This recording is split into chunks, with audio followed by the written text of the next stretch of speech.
près de 9 millions de Marocains pauvres ou menacés de pauvreté.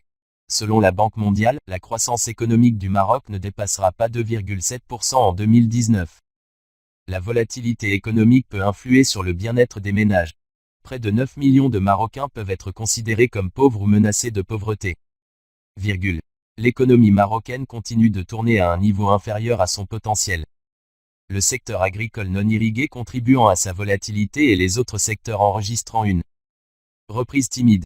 Le PIB réel devrait continuer de ralentir pour atteindre 2,7% en 2019.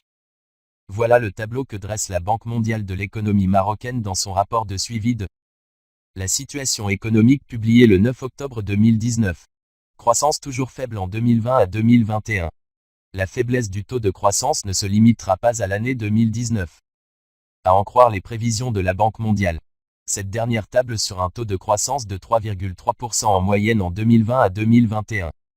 Et encore, les perspectives à moyen terme supposent des réformes soutenues, notamment pour maintenir la rigueur budgétaire, augmenter les recettes fiscales, améliorer la gouvernance et la surveillance des entreprises d'État, accroître la flexibilité des taux de change et réformer l'environnement des entreprises et les marché du travail, si les perspectives sont plutôt moyennes pour les indicateurs économiques.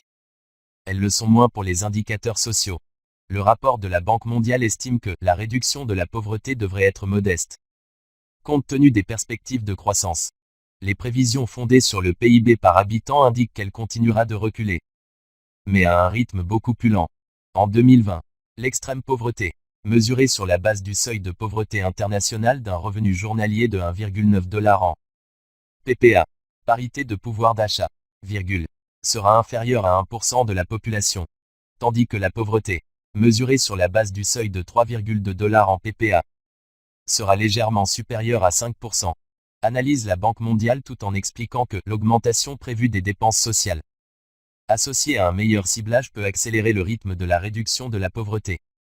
Au-delà des prévisions actuelles, tous ces risques peuvent avoir un impact négatif sur notre économie et influer sur le bien-être des ménages, en particulier ceux dont les dépenses de consommation se situent juste au-dessus du seuil de pauvreté. Pour la Banque mondiale, si l'on retient le seuil d'un revenu quotidien de 5,5 $ PPA, un choc négatif même de faible amplitude peut affecter une population estimée à 9 millions de Marocains qui sont pauvres ou menacés de pauvreté, soit 24% de la population. Le Maroc trouvera-t-il la parade? En une année, le royaume a été confronté à une multiplication des mouvements sociaux d'ampleur. Dans le Rif, au nord du pays, des dizaines de milliers de personnes sont descendues dans les rues, avant que la contestation ne se porte sur Zagora, dans le sud. Puis, depuis décembre 2017, sur Djerada, une ville minière proche de la frontière de l'Algérie, à l'est. Si ces mouvements s'inscrivent dans des contextes régionaux différents, tous ont en commun une même revendication de justice sociale, du travail, des services publics, la fin des privilèges à laquelle le Maroc, qui se targue d'être une puissance africaine montante, va devoir répondre, sous peine d'être durablement fragilisé. Derrière les apparences de la modernisation et du développement, le Maroc est resté tribal et patriarcal, et continue à l'être tout comme le reste du monde arabe en général. L'avènement du triste printemps arabe n'est que le résultat de cette flagrante anomalie sociale. Des sociétés pauvres et révoltées qui ont été toujours oubliées par les différents modèles de développement boiteux de la période post-indépendance. Inquiété par cet état d'affaires problématique, la Banque mondiale a demandé au Maroc de travailler dûment sur la distribution juste de la richesse nationale, pour permettre la création de la nécessaire classe moyenne qui, sans aucun doute, est celle qui défend, bec et ongle,